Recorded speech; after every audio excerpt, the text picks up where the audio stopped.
दोस्तों, तैयारी online YouTube channel में आपका स्वागत है। जैसा कि आप लोगों को पता है कि तैयारी ऑनलाइन के यूट्यूब चैनल में हम विभिन्न प्रतियोगी परीक्षाओं की ऑनलाइन तैयारी की बात करते हैं। ऑनलाइन तैयारी में आज हमने कुछ प्रश्न निकाले हैं करंट अफेयर्स, जो कि सारे प्रतियोगी परीक्षाओं में, चाहे वो एसएससी हो, बैंकिंग हो, रेलवे हो, यूपीएससी हो, बीपीएससी हो, सब में काम आएंगे। तो कुछ क्वेश्चंस हमने छांट रखे हैं, उसके बारे में हम डिस्कस स्टार्ट करते हैं बिना देर किए। तो सबसे पहला प्रश्न है दोस्तों, क्रिप्टो करेंसी बिटकॉइन को कानूनी मान्यता देने वाला पहला देश कौन है? दोस्तों, क्रिप्टो करेंसी और बिटकॉइन के बारे में तो आप लोगों को पता होगा। ये इंटरनेट पे बहुत ही फेमस करेंसी चल रही है, क्रिप्टो करेंसी। लेकिन अभी तक किसी देश ने इसको कानूनी मान्यता नहीं दी थी। तो दोस्तों, आप लोगों का ऑप्शन है El Salvador, Brazil, Nigeria and Dominican Republic. तो दोस्तों, उत्तर आपने देख लिया होगा। इसका आंसर है अल सल्वाडोर। अल सल्वाडोर दोस्तों पहला कंट्री है जो कि बिटकॉइन को अपने देश का आधिकारिक मुद्रा बना लिया है। लीगल करेंसी अल सल्वाडोर की करेंसी डॉलर है, और डॉलर के साथ साथ अब बिटकॉइन भी अल सल्वाडोर की करेंसी हो गई। दोस्तों, अब थोड़ा अल सल्वाडोर के बारे में बात कर लेते हैं। तो अल सल्वाडोर दोस्तों सेंट्रल अमेरिका में स्थित एक देश है जिसकी राजधानी सन सल्वाडोर में है। सन हिंदी में लिख दिया है, सन सल्वाडोर में है, ठीक है। अल सल्वाडोर के राष्ट्रपति नाइब बुकेले हैं, ठीक। सेकंड क्वेश्चन की तरफ बढ़ते हैं दोस्तों। सेकंड क्वेश्चन है, भारत में 100% वयस्क आबादी का टीकाकरण करने वाला प्रथम गांव कौन सा बन गया है? दोस्तों, इसमें हम ऑप्शन दे रहे हैं। ऑप्शन पहला है व्यान जम्मू कश्मीर का, दूसरा है मावलीनोंग मणिपुर का, तीसरा माधापुर कच्छ गुजरात, चौथा बोमजा अरुणाचल प्रदेश का। तो दोस्तों, इसका उत्तर तो पहला है व्यान। व्यान जम्मू कश्मीर का एक ऐसा गांव है जो कि अपने गांव के 100% वयस्क आबादी को कोविड-19 वैक्सीन का टीकाकरण कर चुका है, ठीक है। अब दोस्तों, इसके बारे में बात कर लेते हैं। मावलीनोंग मणिपुर का एक ऐसा गांव है जो कि क्लीनेस्ट विलेज इन इंडिया है, सबसे साफ विलेज है इंडिया का। दोस्तों, तीसरे नंबर पर बढ़ते हैं अगले क्वेश्चन की तरफ। दोस्तों, अगला क्वेश्चन है कि किस राज्य सरकार ने मुख्यमंत्री किसान मित्र ऊर्जा योजना के प्रारूप को मंजूरी दी है? ऑप्शन है बिहार, गुजरात, राजस्थान, उड़ीसा। तो दोस्तों, इसका आंसर राजस्थान है। और इसके बारे में थोड़ा बात कर लेते हैं कि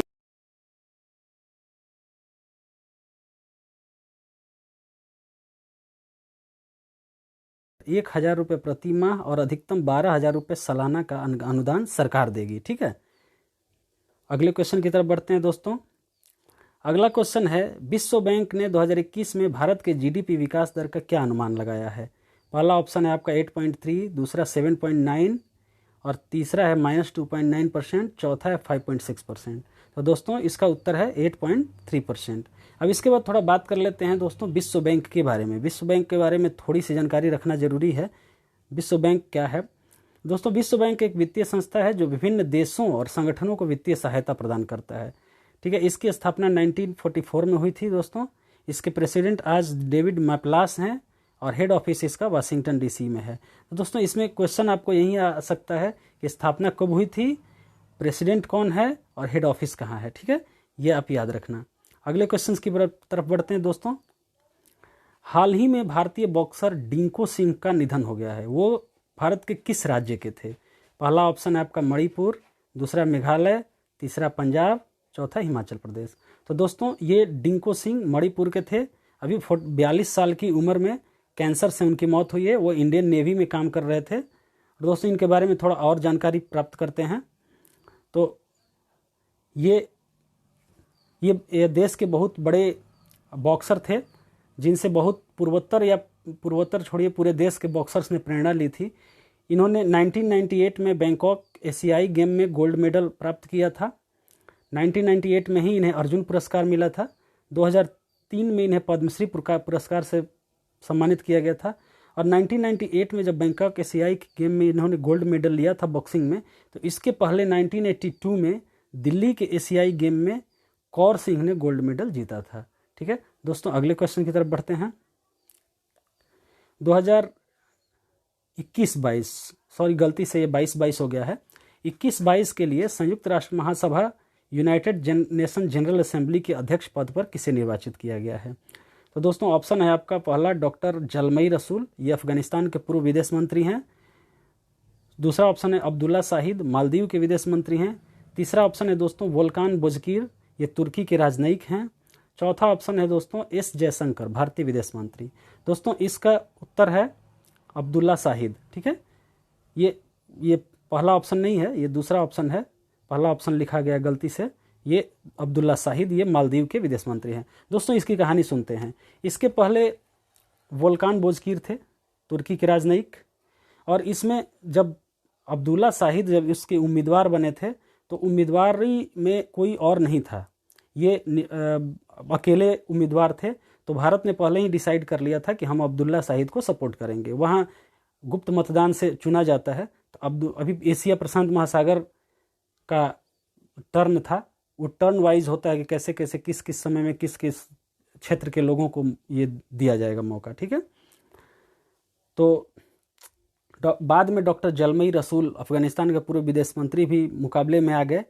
तो चूंकि मालदीव और अफगानिस्तान दोनों ही भारत के करीबी देश हैं, भारत के दोस्ताना रिश्ता है, लेकिन भारत ने चूंकि पहले ही डिसाइड कर लिया था कि अब्दुल्ला शाहिद को हम समर्थन देंगे, तो अब्दुल्ला शाहिद को समर्थन दिया भारत ने और अब्दुल्ला शाहिद चुन लिए गए।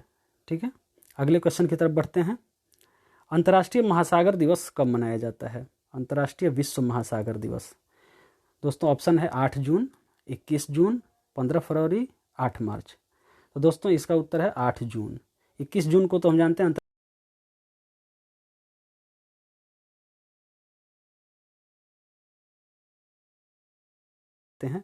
प्रतिवर्ष 8 जून को विश्व महासागर दिवस मनाया जाता है। इस दिवस को मनाने का फैसला 1992 में रियो डी जेनेरियो में हुए पृथ्वी ग्रह नामक फोरम में लिया गया था। 2008 में संयुक्त राष्ट्र संघ ने इसकी आधिकारिक मान्यता दी, तो 2009 में पहली बार विश्व महासागर दिवस मनाया गया। विश्व महासागर दिवस मनाने का कारण क्या है दोस्तों? विश्व में महासागरों के महत्व और उनकी वजह से आने वाली चुनौतियों के बारे में लोगों में जागरूकता पैदा करने के लिए इस दिवस को मनाया जाता है। इस दिवस का उद्देश्य क्या है? लोगों को उनके जीवन में महासागरों का महत्व बताना। दोस्तों हर साल एक थीम सेलेक्ट किया जाता है विश्व महासागर दिवस मनाने के लिए। तो इस साल का थीम था the ocean life and livelihood. ये सारे क्वेश्चंस पूछे जा सकते हैं, ये थीम वाला तो पक्का पूछा जा सकता है कभी भी। विश्व महासागर दिवस कब मनाया जाता है, पहली बार कब मनाया गया था, और इसका इस बार का थीम क्या था? ये 3 क्वेश्चंस आपके बहुत इंपॉर्टेंट बन रहे हैं इसमें। ठीक है, वैसे उद्देश्य और कारण MCQs में नहीं पूछे जाते हैं, चांसेस कम हैं, लेकिन ये 3 चीज़ जो मैंने बताया ये पूछे जा सकते हैं। तो दोस्तों अगला बढ़ते हैं, अगले क्वेश्चंस की तरफ। दोस्तों 2021 अंतर्राष्ट्रीय बुकर पुरस्कार से किसे सम्मानित किया गया है? ये ऑप्शन है आपके Mariana Enriquez, David Diop, Megan Dowell and Benjamin Labatut. तो दोस्तों इसका उत्तर है दूसरा नंबर पे डेविड डियोप। अब इसके बारे में थोड़ा जानते हैं दोस्तों, कुछ पुरस्कार के बारे में, और डेविड डियोप क्या है, कौन है, और इनको किस बुक के लिए मिला गया है। चूँकि जानते हैं अंतर्राष्ट्रीय बुकर पुरस्कार बुक के लिए मिलता है। आगे देखते हैं दोस्तों, डेविड डियोप पहले फ्रेंच हैं जिन्हें ये पुरस्कार मिला है। ठीक है, इनको ये at night all blood is black book के लिए मिला है। At night all blood is black night. ये कहानी दोस्तों है 2 सेनेगल के सैनिकों की जो प्रथम विश्व युद्ध में फ्रांस के लिए लड़े थे। इनमें एक मदेम्बा नाम का जो सैनिक था युद्ध में मारा जाता है, तो दूसरा अल्फा कभी भी अधिक पागलपन और हिंसा में उतरता है। ठीक है, आगे देखते हैं दोस्तों इस पुरस्कार के बारे में थोड़ी जानकारी। यह पुरस्कार अंग्रेजी में अनुवादित तथा यूनाइटेड किंगडम और आयरलैंड में प्रकाशित पुस्तकों के लिए प्रदान किया जाता है। ठीक है, इसकी शुरुआत 2005 में हुई थी। पहले दोस्तों इसका नाम मैन बुकर इंटरनेशनल प्राइज़ था। ये सब क्वेश्चंस भी पूछे जा सकते हैं, कब शुरुआत हुई थी, किस लिए प्रदान किया जाता है, पहले इसका नाम क्या था। ठीक है दोस्तों, इसे बुकर पुरस्कार का सिस्टर पुरस्कार कहा जा सकता है। तो बुकर पुरस्कार अंग्रेजी में लिखी गई पुस्तकों के लिए दिया जाता है, और ये अंग्रेजी में अनुवादित पुस्तकों के लिए दिया जाता है। लेखक के साथ साथ आधा पुरस्कार राशि इस पुस्तक के अनुवादक अन्ना मोस्कोवाकिस को भी दिया गया है। इसमें ज़्यादातर अनुवादक को महत्वपूर्ण भूमिका में लाया जाता है इस पुरस्कार में। दोस्तों ये थे आज के कुछ महत्वपूर्ण प्रश्न। तो उम्मीद है आप लोगों को वीडियो अच्छी लगी होगी। अच्छी लगी हो तो लाइक करें, शेयर करें और सब्सक्राइब करें, और हमें कमेंट सेक्शन में बताएं जो भी चीज़ आप चाहते हैं किस टॉपिक पे वीडियो बनाया जाए, ये हमें कमेंट सेक्शन में बताएं। धन्यवाद।